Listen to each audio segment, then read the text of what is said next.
Hello friends, कैसे हो। आज हम पुनः आपके समक्ष उपस्थित है एक और वीडियो लेकर।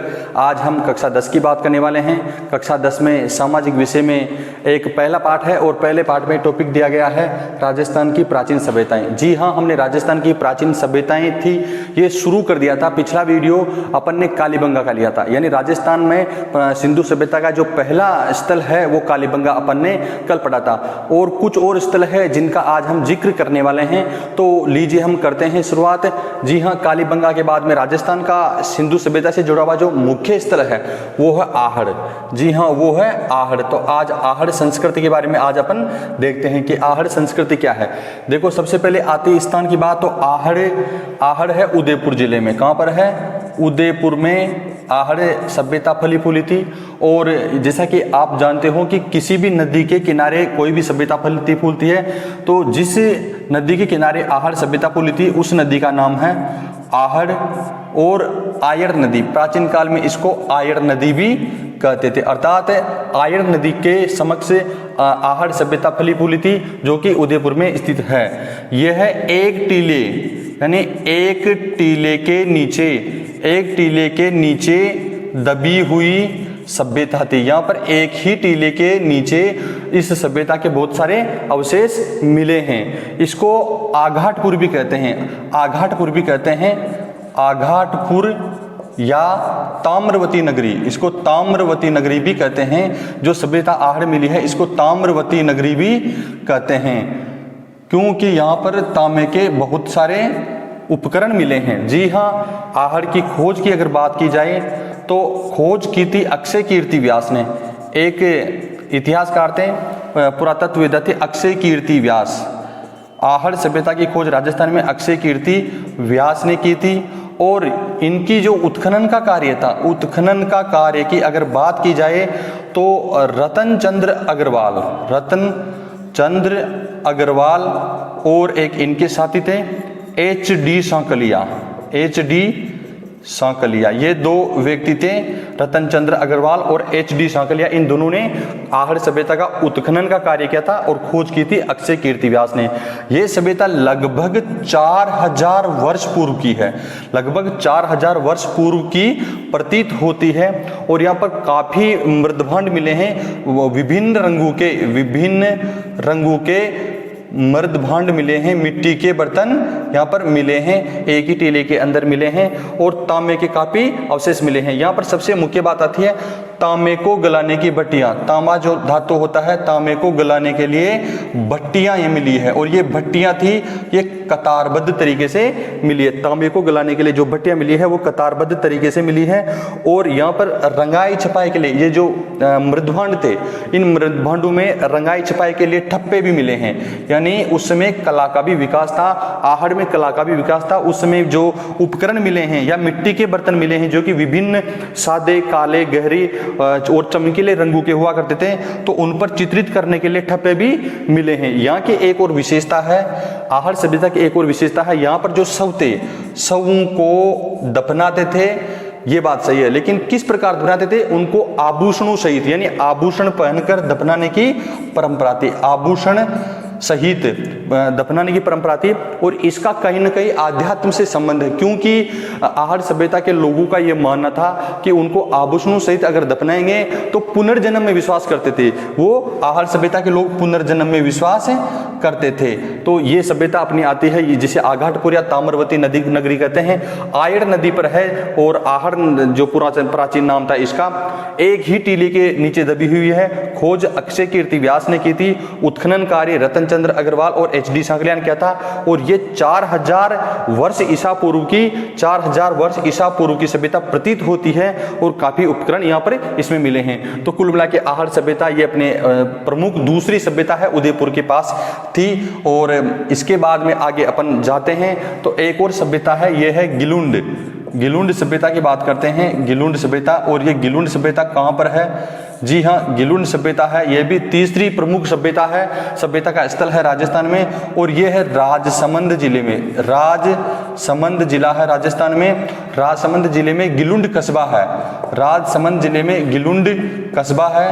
और उस कस्बे के किनारे ही दो 2 टीले हैं, इन दोनों टीलों में ये उत्खनन के दौरान ये सभ्यता मिली है, इसके अवशेष मिले हैं। और जिस नदी के किनारे मिले हैं उस नदी का नाम है बनास नदी, यानी राजसमंद से जो बनास नदी निकलती है, बनास नदी के किनारे गिलुंड सभ्यता के अवशेष मिले हैं, इसलिए इस सभ्यता को बनास संस्कृति भी कहते हैं। इस सभ्यता को बनास संस्कृति भी कहा जाता है, बनास संस्कृति भी इस सभ्यता को कहा जाता है। और ये सभ्यता कहीं ना कहीं आहड़ सभ्यता से मिलती जुलती थी। राजस्थान की जो अभी अपन ने पढ़ी आहड़ सभ्यता थी, उसके ही समान ये प्रतीत होती है, आहड़ के समान प्रतीत होती है, और इसे बनास संस्कृति कहते हैं। जी हाँ, क्योंकि इसमें गिलुंड की अगर बात करें अपन तो इसकी खोज की थी, गिलुंड सभ्यता की खोज की थी 1957 में, 1957-58 में खोज की थी, और खोज की थी बीवी लाल ने की थी। पहले अपन ने कालीबंगा पढ़ी थी, तो कालीबंगा की खोज का कार्य अमलानंद घोष ने किया था, लेकिन खुदाई बीवी लाल और बीके थापर ने की थी। तो वही बीवी लाल है जिसने गिलुंड सभ्यता की खोज की थी, जो कि राजसमंद में है। और इनके अलावा खोज का कार्य बाद में जाकर 1998 से 2003 के मध्य, 1998 से 2003 के मध्य पूना के एक प्रोफेसर थे, पूना के प्रोफेसर थे वी.ए. सिंधे, इन्होंने भी इसमें उत्खनन का कार्य किया था। पूना के प्रोफेसर वी.ए. सिंधे, इन्होंने भी गिलुंड के उत्खनन का कार्य किया था। एक थे अमेरिका के प्रोफेसर थे, अमेरिका के विश्वविद्यालय के प्रोफेसर थे, उनका नाम था ग्रेगरी पोशल इनका नाम था। इन्होंने भी निर्देशन में इस सभ्यता के उत्खनन का कार्य किया था। और जब इन्होंने उत्खनन किया तो यह सभ्यता 1900 ईसा पूर्व से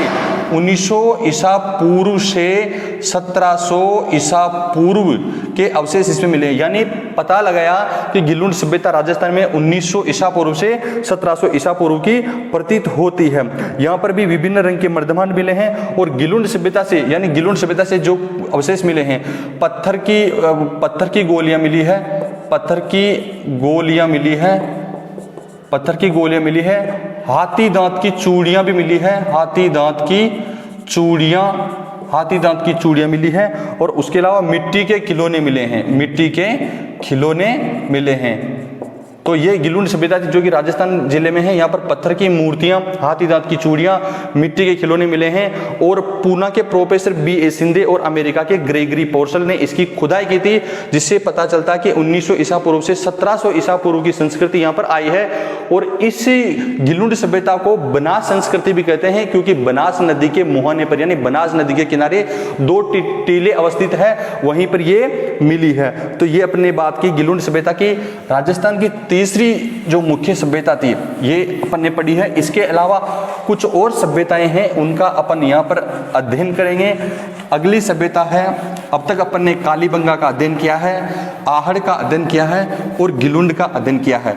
लेकिन एक और सभ्यता है जो कि राजस्थान के भीलवाड़ा जिले में है, जिसका नाम है बागोर की सभ्यता। यानी बागोर सभ्यता राजस्थान की मुख्य सभ्यता है। कक्षा 10 के बच्चों के लिए ये सभ्यताएं पढ़ी जा रही है।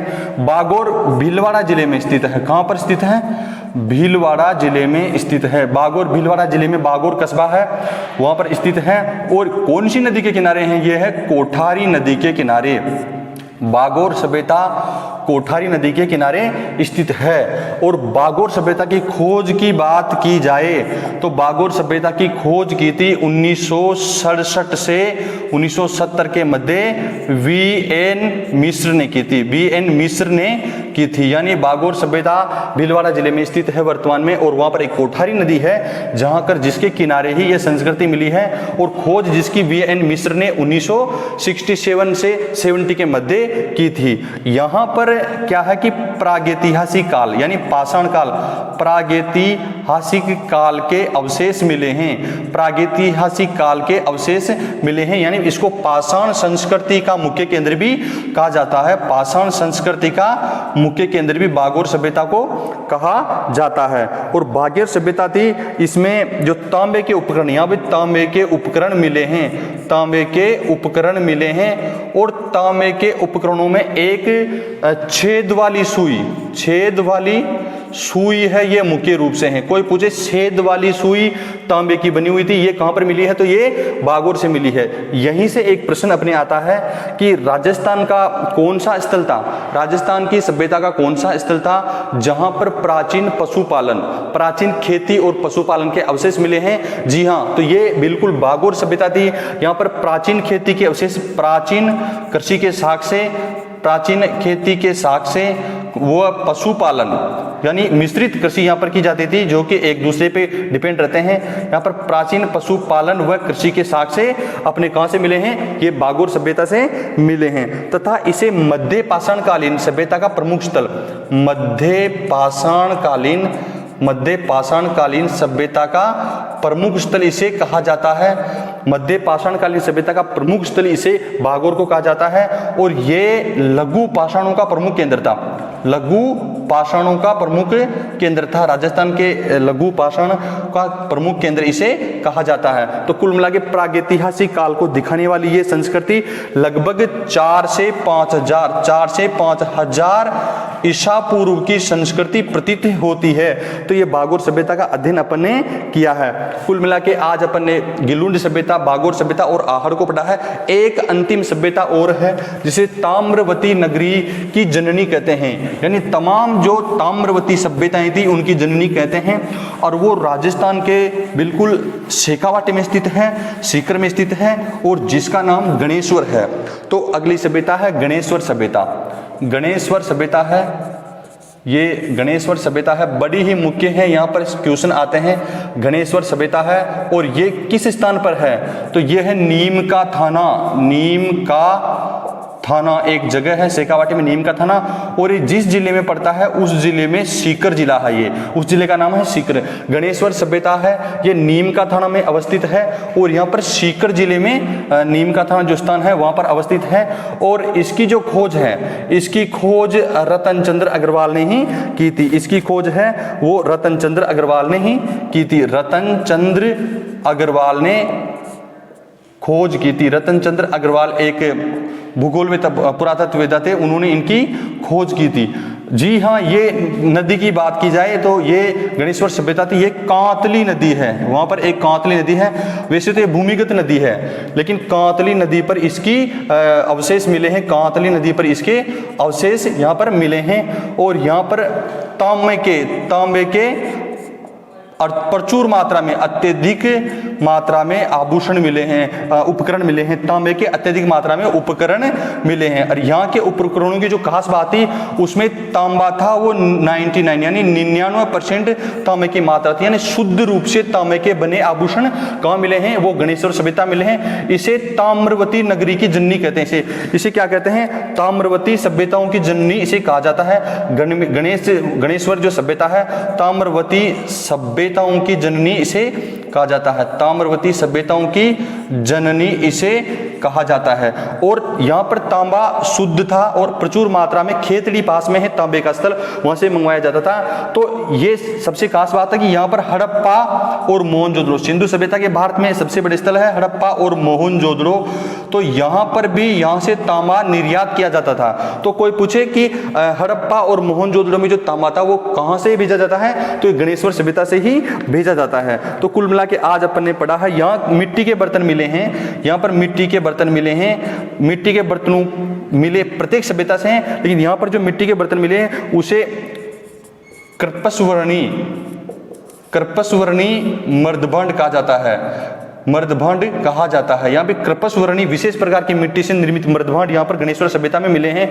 एक यहाँ पर मछली पकड़ने का कांटा, मछली पकड़ने का कांटा पूछा जाए परीक्षा में कि मछली पकड़ने का कांटा राजस्थान की किस सभ्यता से मिला है, तो उसका आंसर क्या होगा, गणेश्वर सभ्यता होगी। तो गणेश्वर सभ्यता सीकर जिले में स्थित है। इसकी खोज रतन चंद्र अग्रवाल ने की थी। इसको ताम्रवती सभ्यताओं की जननी इसलिए कहा जाता है कि यहाँ पर जो तांबा मिला हो बिल्कुल शुद्ध रूप का है, जिसमें 99% जो मात्रा है वो शुद्ध तांबे की होती है, और यहाँ का तांबा हड़प्पा और मोहनजोदड़ो में भी भेजा जाता था। तो आज अपन ने पढ़ी है आहड़, पढ़ी है गिलुंड, पढ़ी है और बागोर सभ्यता जो कि प्रागैतिहासिक काल के साक्ष्य प्रस्तुत करती है, और अंत में अपन ने गणेश्वर सभ्यता का अध्ययन किया है। तो बच्चों कक्षा 10 के बच्चों के लिए चारों सभ्यता ही बहुत ही महत्वपूर्ण है। आप इसे नोट्स में उतार सकते हैं और इन राजस्थान की सभ्यताओं को आप लिखे, याद करें, ताकि एग्जाम के लिए खुद को स्वयं को तैयार कर सके। तब तक के लिए धन्यवाद।